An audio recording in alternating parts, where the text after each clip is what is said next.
one really knows how this story begins, but we are about to find out how it ends.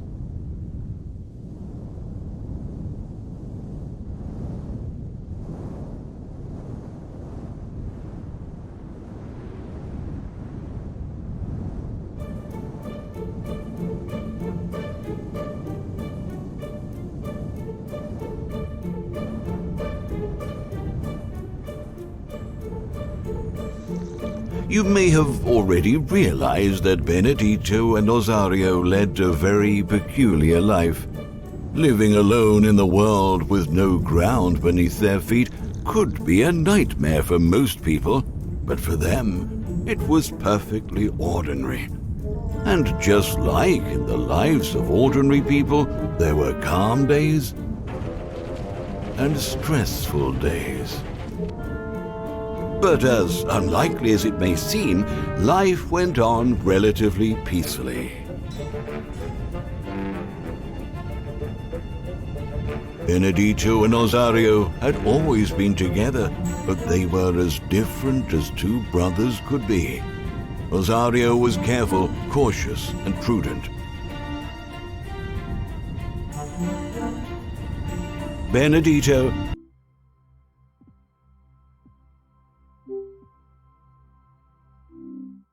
mind, always full of questions. Benedito, not so much.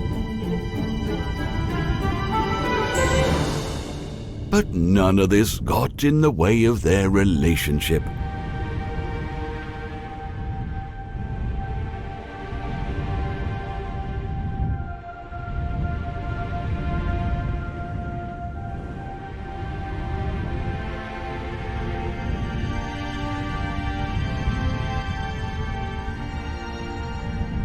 Until one day,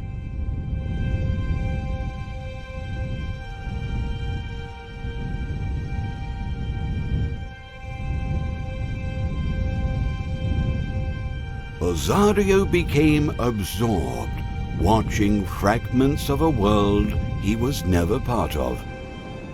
But out of everything he saw, one thing in particular caught his attention.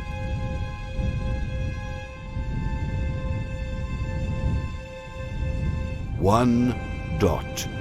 What was so special about this dot? It was the only object that didn't move. Throughout his entire life, Osario had never seen anything so still.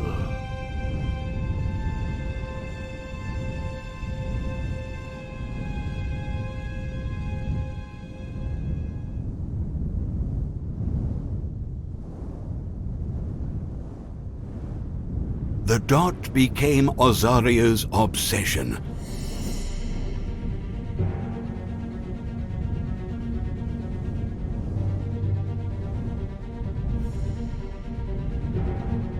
And by staring at it for so long, he noticed something rather odd.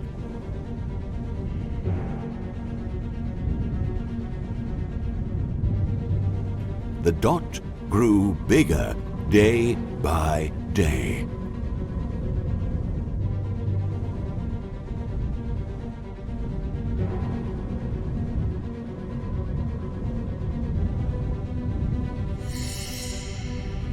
You may have already guessed where this will end, but not Osario. Let's say that growing up in a world with no ground makes the concept of falling a little difficult to understand. But eventually,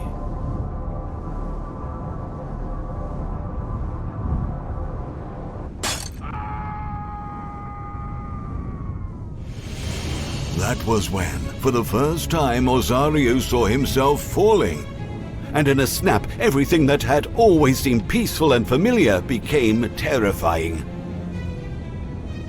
Benedito tried hard to understand what was happening to his brother, but there was one thing that made it impossible. He never saw the dot.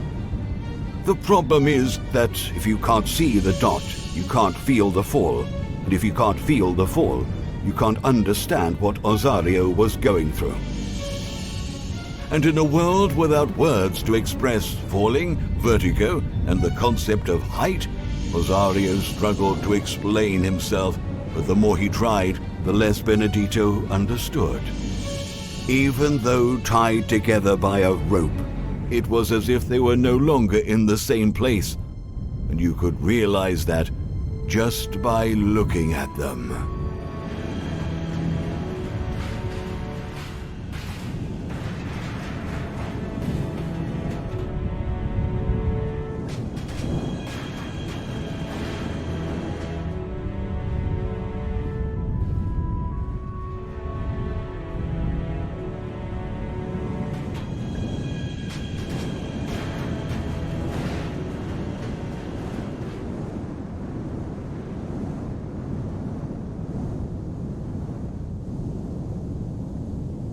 After that day, Rosario's life began revolving around one purpose: to save himself.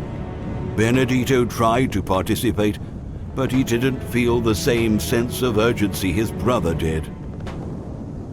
Living together became a challenge. Suddenly, they had nothing in common. Neither was angry at the other. What they felt was a mixture of pity and guilt. And Osario's guilt grew, like the dot on his spyglass. When he closed his eyes, he could only see Benedito crashing in different ways.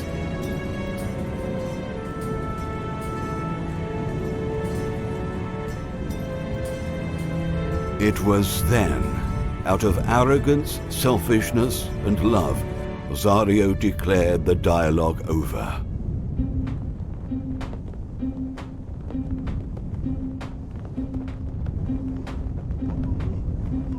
Benedito's reaction surprised both of them.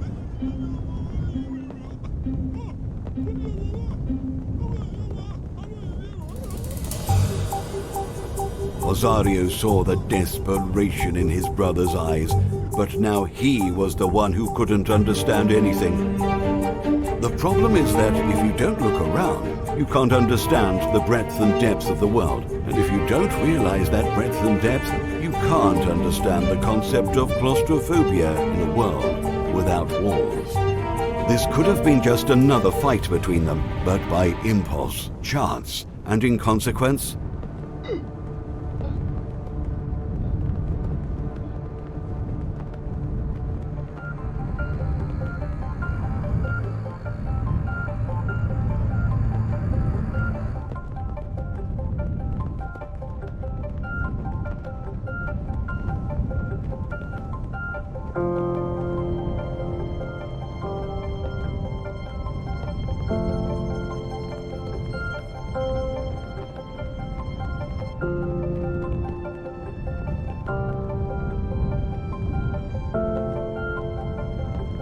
who do you want to end this story with?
Osario gazed in wonder and confusion at his brother as he considered everything that had happened. Were there any lessons or great morals to be gained from it? He had a feeling that there were, but he couldn't be sure. He'd have to gather facts, analyze, and think a bit more about it.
Benedetto couldn't explain why the rope was still tied around his waist, connected to nothing. The truth was a powerful longing was tied to that end, but it didn't hold him back. Benedetto lived freely, no regrets or worries. Never looking back or forward, he was happy and free. A life that was beautiful, simple, and calm. And so it can continue like this. It's best that we stop the story here.